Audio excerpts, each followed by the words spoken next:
ஓம் சாய்ராம். என் அன்பு செல்லுமே, உன் வீட்டிற்குள் எதுவுமே நல்ல காரியங்களே நடக்கவில்லை.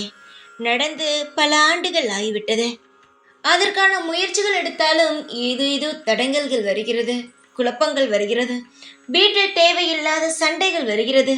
அதனால் மன நிம்மதி ஒரு சிறு துளி கூட இல்லை. தங்கமே, இதெல்லாம் நினைத்துதானே ஒவ்வொரு நாளும் ஒவ்வொரு நிமிடமும் கவலைப்பட்டு கொண்டே இருக்கிறாய். உன் கவலைகள் அனைத்திற்குமே மருந்தாக நான் ஒன்று சொல்கிறேன்.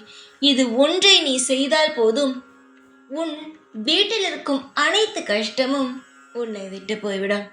அடுத்தவர்கள் தந்தார்கள் என்று கையில் கட்டியிருக்கும் கயிறையும், அடுத்தவர்கள் தந்தார்கள் என்ற கோவில் 90 குங்குமத்தையும் உன் வீட்டில் வைத்திருப்பதை முதலில் எடுத்துவிட. இது எப்பொழுது எடுக்கிறாயோ அந்த நொடியிலிருந்து உன்னுடைய வாழ்க்கையில் சண்டை சச்சரவு இல்லாத நிம்மதிகரமான அனைத்து நிகழ்வுகளும் நிம்மதியாக வாழ்க்கையும் அமையும்.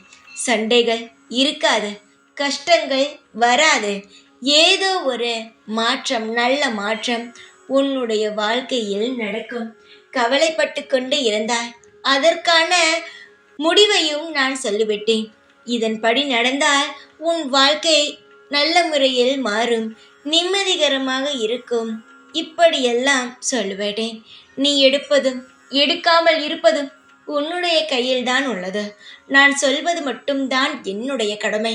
அதை செய்வது உன்னுடைய கடமைதானே. எல்லா விஷயத்திலும் நீயும் நானும் கலந்துதான் வாழ்க்கையை காப்பாற்ற முடியும். சீக்கிரமாக உன் வாழ்க்கையில் விடிவு காலம் வர வேண்டும் என்றால் நான் சொன்னதை செய்துவிட. நிச்சயமாக நல்லது நடக்கும். அனைத்து பாரங்களும் குறைந்து உனக்கான அனைத்து பலங்களும் கிடைக்கும். என்ன சாய் இதே சொல்கிறார் என்று நினைக்காதே. சாய் சொன்னால் எல்லாம் நல்லதுதான் நடக்கும் என்று முழுமையாக நம்ப. என்ன சொன்னேன்?